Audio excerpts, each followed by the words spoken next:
every American citizen must have an equal right to vote. The administration of elections is primarily a state and local responsibility. Whether you voted for the very first time or waited in line for a very long time, by the way, we have to fix that.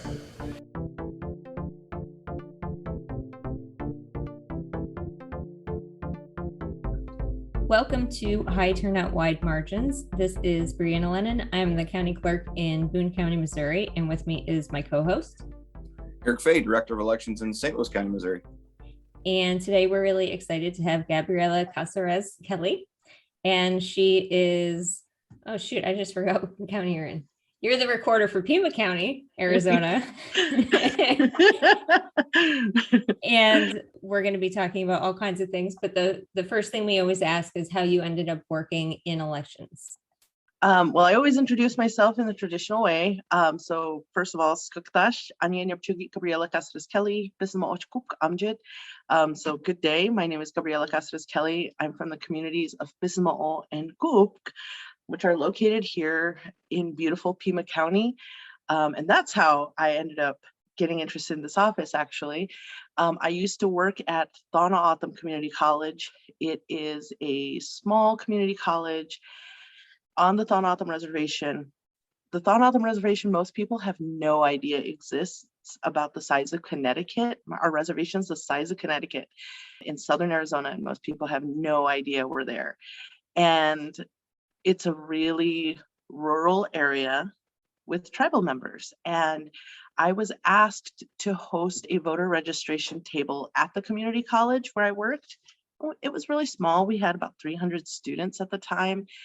And I thought, oh, great, we'll have a voter registration table in the student lounge, for, 2 afternoons. And that voter registration table ended up staying up for almost a month.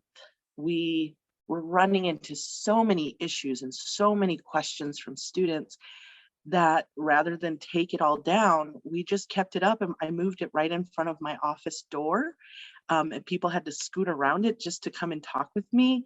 But I was registering not just tribal members, but out of state students. And, we were running into so many problems and questions. And so I started Googling the Pima County Recorder's Office. I combed through the entire website looking for, surely this is such a common issue with tribal members. Like, surely there's got to be, a reference in there somewhere about some of these questions. And there wasn't. And, the same thing with college students. We were seeing so many college students who were struggling, especially I would have maybe a student whose family lived in California. They grew up in California, but when their parents became empty nesters, they moved to New Mexico. And then, the kid comes to Arizona. And so they're trying to talk about, what ID do I use, or how do I get registered? What address do I use? How do I get this ballot? And so there wasn't any resources for students either on the website. And so I started making phone calls, and then I kept calling, calling. And then when I felt like everybody on our campus had finally gotten registered, then I started hearing people from my community saying, well, how can my sister get registered? She's not a student here, but she definitely has some questions. So then we realized that this was a huge systemic problem within the community, and it prompted me to start doing voter outreach throughout my entire community of the Thana-Autumn Nation, the size of Connecticut. Without the road structure, without the infrastructure, this is really just me going out into rural communities on dirt roads and registering folks. And that's how I got interested in this office. Do you feel like those issues are unique to Arizona's state structure of registration? Or, I think there's a broader issue, obviously, of making sure that our field, the election, like local election field, is improving and getting better at outreach and making sure that we're serving the entire community. But do you think that some of the things were roadblocks because of Arizona specific things, or just because of the structure of the nature of voter registration? No, well, so that was one of the things that I started discovering as I started doing all of this research. I would have a student from maybe Texas who would want to register to vote.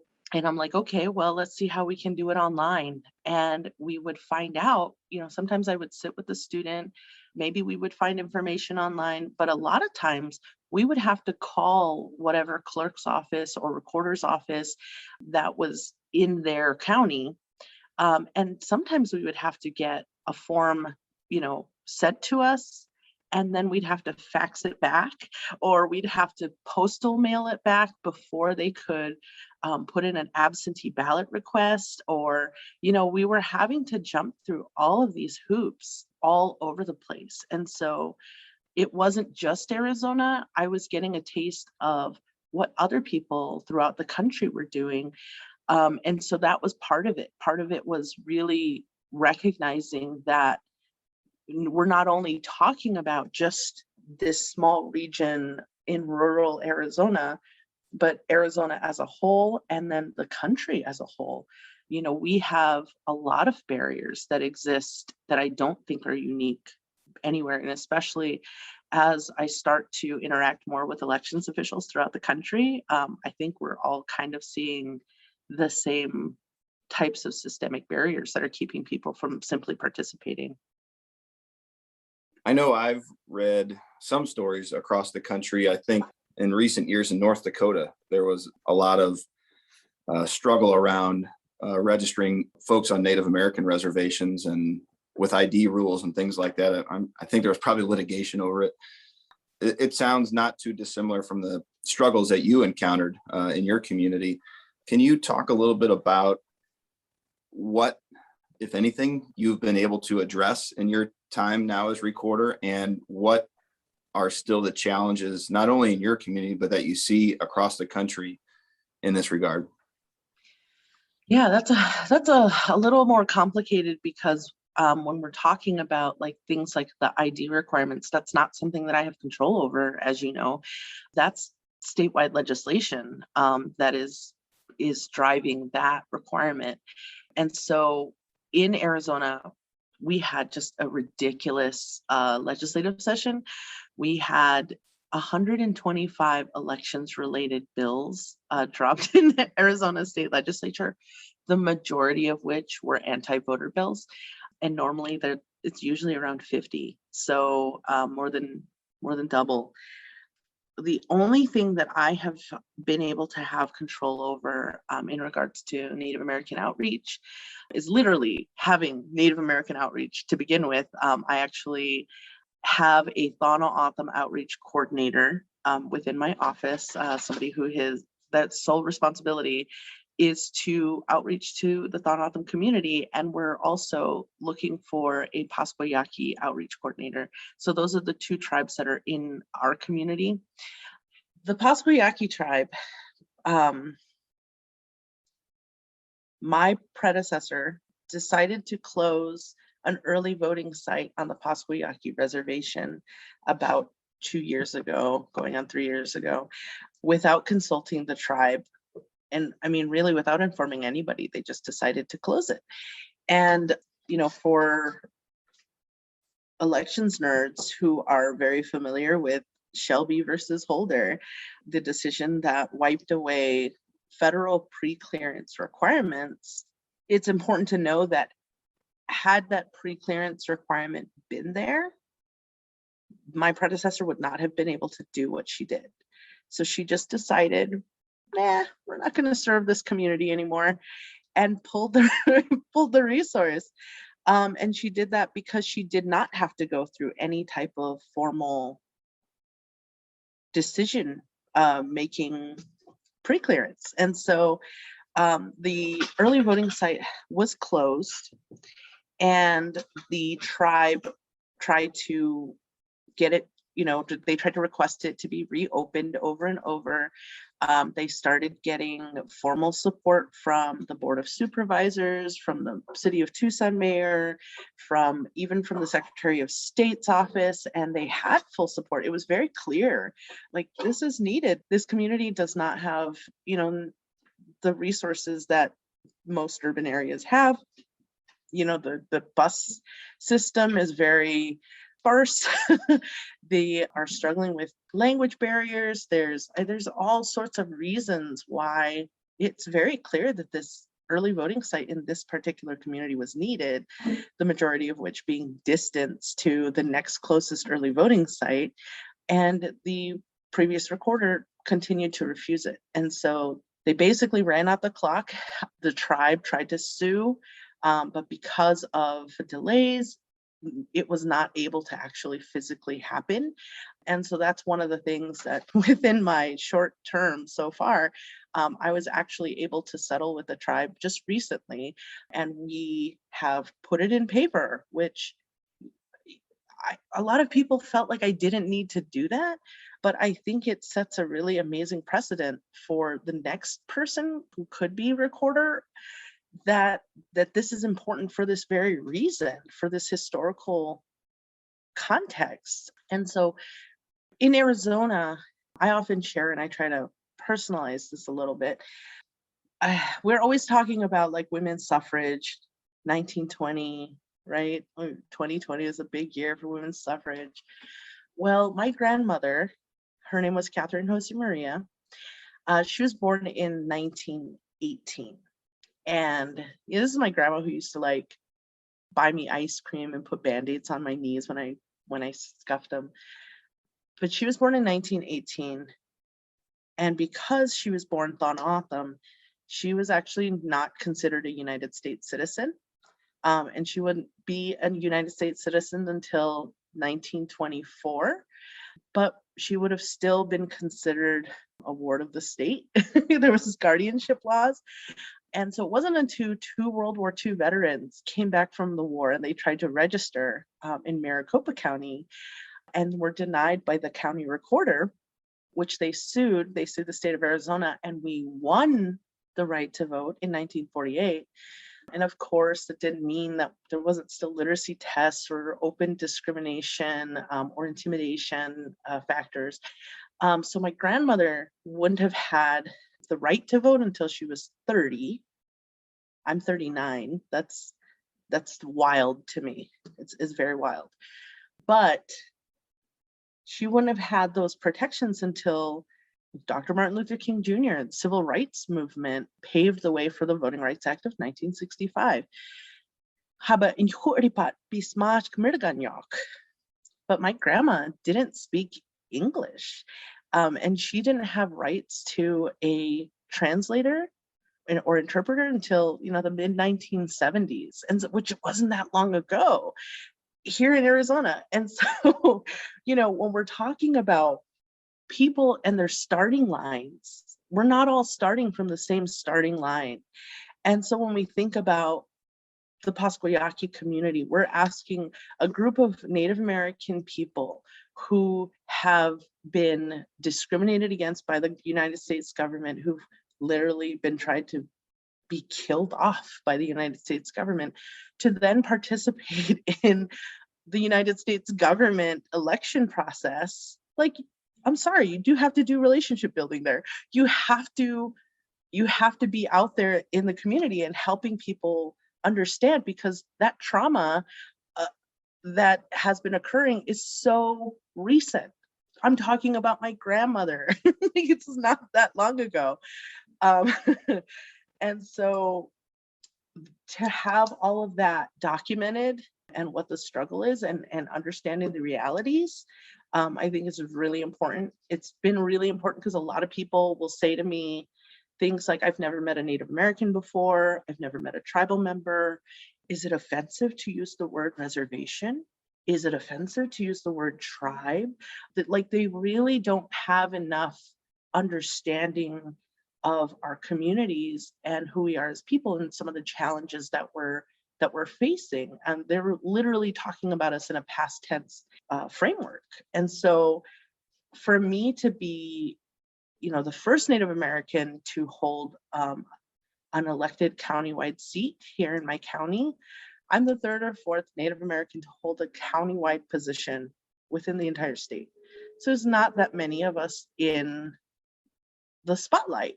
And so some of these issues, like you're talking about with like identification needs, like people are, they roll their eyes at them. They don't quite understand how big of a deal that is in a community where, 1 in 4 families does not have a vehicle and there's no public transportation. And when you're talking about a tribal ID card that you can go to, you can go into the central community, which is, we call it cells. It's kind of like the hub of everything, which is where all of, the Indian health services are there, and the one grocery store is there. So people tend to congregate there a lot more. And there you can get a photo ID through the tribe that you can use in a bank. Before they're changing some of these recent laws, we also used to be able to fly with them, without needing a driver's license. The closest motor vehicle division to some of these locations is like 2.5 hours, 3 hours away. So we don't have a motor vehicle division within our own community to be able to have the state ID requirement. And so it's really frustrating. But being able to be in those spaces and talk about these and explain to people. I was at the Secretary of State's office recently in Arizona. We recently had a tribal summit. And I got word that they wanted to cancel it at one point. And so here I am as an elected official and a tribal member. And when I had the Secretary of State come to my office, I said, I'm really looking forward to that. I'm really looking forward to, me and my staff are coming. So we're so grateful that you're throwing this. And they made sure to have it. And then I was the keynote speaker, and I sat on a panel and I explained to people, what a physical address means, because most people have no idea what non-standard addresses look like or sound like. And people had never considered it before. And so, usually when you say non-standard addresses, I don't even know what people think of. But my childhood address is turn south on Highway 86, drive down Indian Route 21, turn right at the red fence, turn left on the at the Y by the big tree. My cousin's address is the house next door. That's literally the only directions that I can give to my household address. I mean, I live now in Tucson. I live, on a street in a cul-de-sac, but my cousin very much lives right next door to where I grew up. And people don't understand when we talk about voter registration forms and how you can register online, but how do you capture that voter registration request? She has a PO box. She has an HCO1 box, actually, but how can she put that information in an online system that doesn't understand non-standard addresses? And then when you look at that form, and the form requires a map, I once went door to door talking to people, and all I was asking is, do you need help filling out your voter registration form? At one house, I had I would call her a hoardy, an old little grandma. She was so cute. She was hanging her laundry outside, and she goes, yes, let me get it. And she runs inside the house. She comes back out. She has the entire thing filled out. She points to the area on the bottom. It says map. And she goes, I just didn't know how to draw the map. This is the day before the voter registration deadline. And I said, you actually don't need to. She goes, no, it says right here. And what that is for people who are houseless, who might be living behind the the grocery store in the wash, and then you draw the little map area to indicate, your closest area in an urban area. But for a place the size of Connecticut, how do you draw that? How do you draw the Thanatham Reservation? She was from a community, I think, called Sirdanakia in the Chukutcook district. How does she put that on paper? And so she had a lot of questions, and she was really confused because those instructions didn't apply to her and didn't apply to many people within that community. So yeah, it's an ongoing thing, trying to highlight this to people who only think in the standard, which we don't fit in. How have you shifted or have you at all in talking from advocacy to now implementation, kind of bringing these things up to other election officials that are making these decisions so that they don't make those same mistakes intentionally or otherwise? Wow, this is a really big one. It's like, hey, you're not doing enough. Oh my gosh. Well, and that, I mean, that's part of it too, is like, right? have those conversations been happening? Because I mean, we have on a very different but still kind of similar scale, these things come up about the accessibility community, and in a lot of ways, the communities that if you don't see them every day, maybe you don't think that they exist, and so you don't try to make any kind of inroads into meeting people where they are. Absolutely. Yeah, there are disabled people within the Native community. We get hit double. So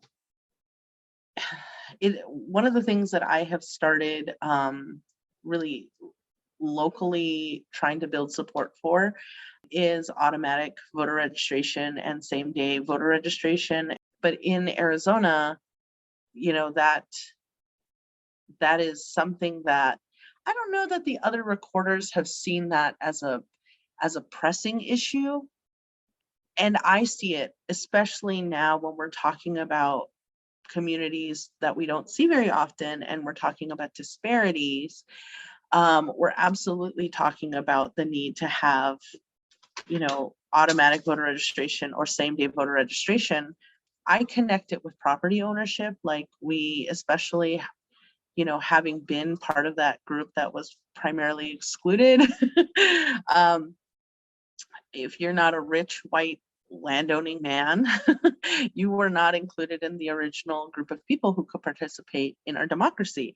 And so we say that we've moved away from that, but when we have residency requirements and we don't have things like same-day voter registration or automatic voter registration, it's really clear there that we're continuing to put an emphasis on land ownership. These property owners who are the ones who are, they're going to get their ballot.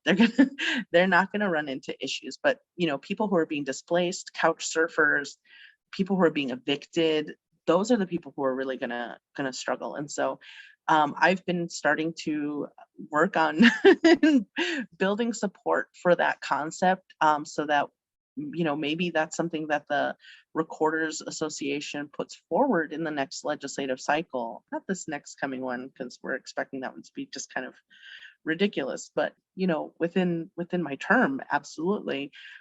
But I'm starting to try to connect it as an urgency, as not simply a matter of convenience, but a way to include more people.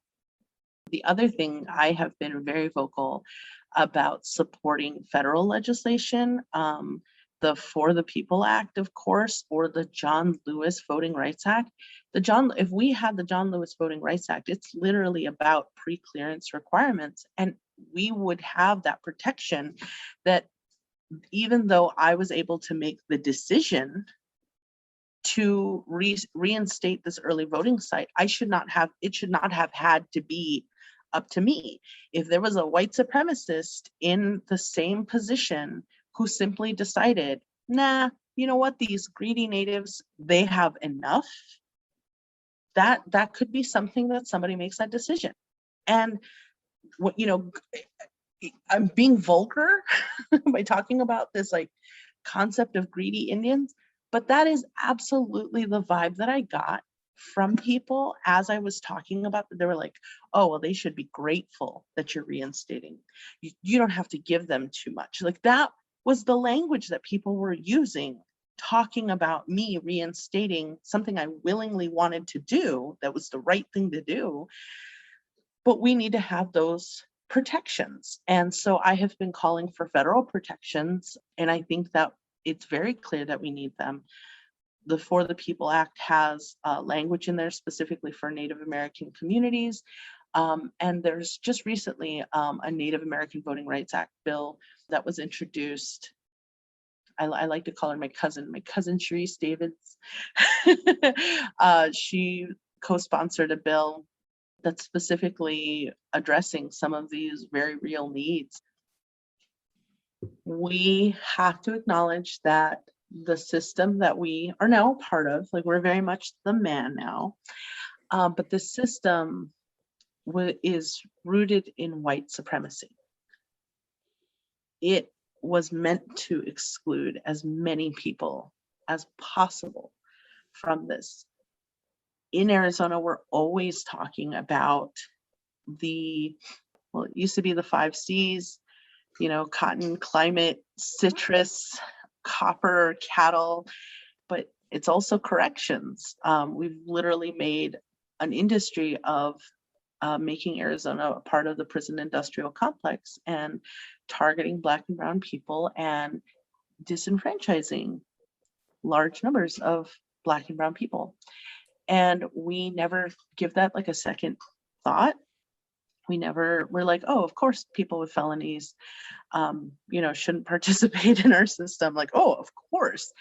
But then when you think about it, other countries have voting in prisons. And the reason that we don't is because we linked it to slavery and emancipation of enslaved people. And we have policies and laws that we have just accepted as norm that are rooted in, freed people trying to disenfranchise that specific group of people. And we standardized it and we made it everywhere throughout the country. And so that it's a norm. And when we talk about changing policies and we think about those changes that need to happen, we need to understand why do we feel that that's okay? Why do we feel that it's okay to continue to disenfranchise people who are targeted by the police and the prison complex, who receive harsher, longer punishment and are much more likely to receive a felony than others? We have this representation in the prison system, but we don't have it in leadership. And there's a reason why. And so if we're not questioning the policies themselves, we're doing a disservice to our communities.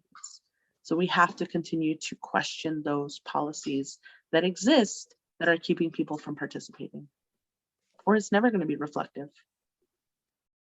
Not to get down in the minutia too much, but I know it's a big topic in election administration, GIS and geolocating addresses and things like that. I wonder, this challenge you talk about with voter registration and non-standard addresses, it's very prevalent in the Native American community, obviously, but it's also prevalent in other parts of the country. I know here in Missouri, we have a number of counties that have non-standard addressing, but we don't have at least a statewide GIS-enabled voter registration database. I'm wondering if you and maybe the state of Arizona have looked into that, or if you're moving in that direction, maybe that's part of the solution. I don't know. Well, we have the capability right now of being able to put that within our database system, which is fine on an individual basis. But when we're talking about movements like that, we're talking about areas, the size of Connecticut. What we're really talking about is, number one, there needs to be consultation with the tribes, which people don't understand tribal sovereignty. Like, we're separate entities, and also at the same time, we're a part of the United States. And so it's very complicated, and there's usually not sweeping legislation that impacts us all uniformly. And not all tribes need that. So there are very much tribes in urban areas that absolutely don't need, geolocations or any of that kind of things, like the numbering or anything. But in the places where they are doing that, which I think is really cool, like the Utah project is doing that so that they're labeling homes within southern Utah, I think. But what they do is they get the actual geocode number, and they have it printed on a couple of signs so that it can be attached to the house, that can be attached to a couple places, and then they have people going out there and educating the community about what this number is and what it does and how to utilize it. And it's like a whole educational campaign because you have people coming out into these rural areas and talking to people. Like, in order for something like that to happen, that requires a huge amount of resources. Like, who is going to pay for the signs? Who is going to pay for the gas to get out there? The personnel to go out there and educate? What types of materials are they giving people? And then what is the work that's done before? Before you have maybe non-natives coming to a native community, trying to attach a number to your house.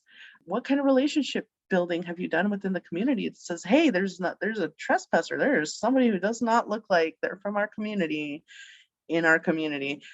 There's so much additional work that has to be done for a wide scale project like that. And so, for me as a recorder, it's something that I'm aware of, and I'm very interested. I think it would be helpful. I think, when there's an emergency in the house, to have a fire truck come to your community or something like that. What people do as a standard is they go and stand out on the road. You have people standing out on the road, and then you have people in kind of touch points so that you can wave the fire truck down and say this is where you turn, because those services don't exist in the middle of an emergency. That's what people do. I can definitely see the benefit of it, but it's not something that I'm planning on championing out of my office. That isn't something that I have the capacity to do. And I definitely think it's something on the statewide level. And in Arizona, there's 22 distinct tribal nations, and they don't all have the same needs. And so, like I said, some of them are in very much urban areas, and that's not a concern at all for those community members. And then there's communities like the one I'm from where, I was thinking about this the other day. The community where I'm from, they were so excited by my win that they put up a billboard that said, Pisinamo District, it's in English. The Pisinamo District congratulates Gabriella Cázares-Kelly on her win, Pima County recorder. And there's a big picture of me. And my father-in-law, I've known this man 22 years. He's never been to the community where I'm from, but he was on a trip that required him to drive past the road, the main road, the turnoff. And he saw the billboard, and he took a picture of it and he texted to me. And I said, 10 minutes south is where I grew up, Mike. This is where I'm from. But I wouldn't have been able to direct him to that house or anything. If he wanted to go oh, let me go check it out, I wouldn't have been able to do that without explaining the red fence, which I hope it's still red. I hope, somebody didn't paint it blue or something, but I can't give directions to that house. As a new local election authority, and knowing all of the work that needs to be done, how do you prioritize for yourself what is important for you to do personally in elections administration? And I don't want to say what do you hope to accomplish in your term, because that's a very broad question, but specifically when you're looking at your calendar for the day, or you're trying to figure out where do I put my energy and resources, how do you prioritize that? Oh, wow. That is the challenge, right? My role has been extremely different from my predecessors. My predecessor was very much involved in the every single day-to-day thing that was happening within the office. And mine has been about half of that and about half community engagement. And how am I showing up? And honestly, because of the 125 pieces of legislation in the Arizona State Legislature, a lot of my job has had to be reacting to that and settling the minds and the hearts of community and explaining what's happening and how it's impacting our office. And so I don't know what that situation has been, but recorders throughout the state are saying, this is different from anything that we've ever been accustomed to. And this is my new, this is what I'm coming into. And so what I'm trying to do within my office is to standardize and document everything, which is, it's amazing how much is run from memory, or that is really kind of shocking, like shocking, and capture the institutional knowledge that is there. It exists, but it isn't sustainable. And I think that is a really big thing. So we're spending a lot of time trying to document processes. Right now, we're actually moving towards e-poll books. Actually, as soon as I get off of this podcast, I'm going to be going to a training to take a look at our new e-poll book technology. We're going to be launching a pilot at ballot replacement sites. So we're going to be using the technology to test it out. And, that's something that start to finish right here, right now. That's something that I've prioritized during my 9 months so far that I've served in office. And for me, my priorities are trying to move along the standardization of my office, consistency, transparency, and really changing the narrative and recognize that we're serving constituents and the public, and we're sharing records, and we work for the people, and really changing the attitude of my staff, not in a negative way. Like I have a really wonderful staff. Like they're amazing. I could not do what I'm doing right now if it weren't for the staff who has this tremendous amount of institutional knowledge and expertise. But really trying to capture these best practices on paper and document it all, is to have uniformity. That is something that I've been really pushing. And then also the outreach, responding to requests for interviews, for, to be on the news and to give this information. It's really strange, because I used to view all of those things as like, oh, those are attention seeking things. Those are bad things. You're really taught, especially within my culture, not to be doing those types of things.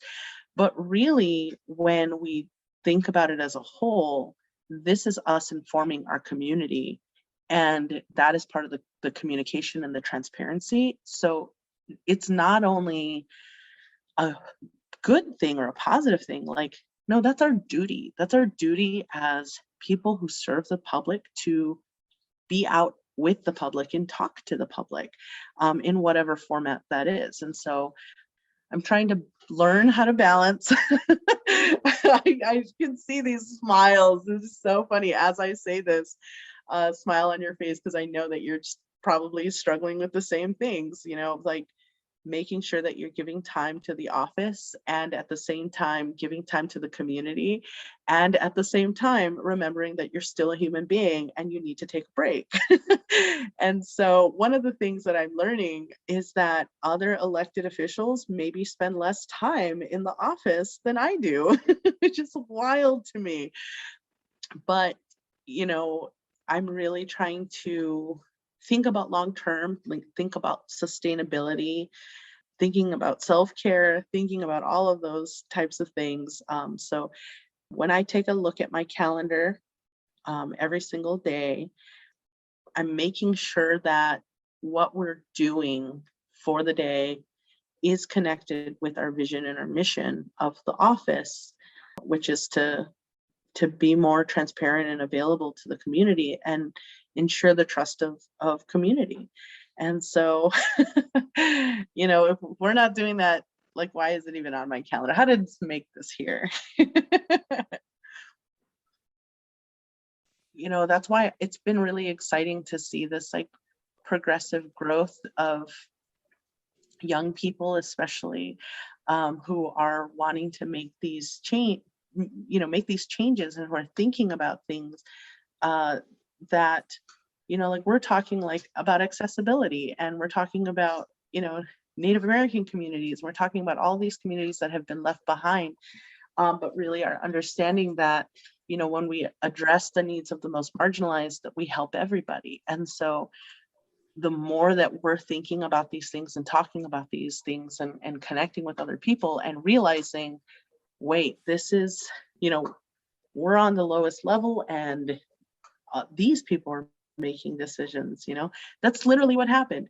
Me registering voters and then recognizing, wait, this is a systemic problem that can be addressed here. Our wish list becomes the minimum of what we aspire to work toward, or that we achieve. Okay, folks, that was High Turnout, Wide Margins. Big thanks to Gabriella Cázares-Kelly for being our guest. It was a great conversation. We hope you enjoyed it, and we hope you tune in next time to High Turnout, Wide Margins.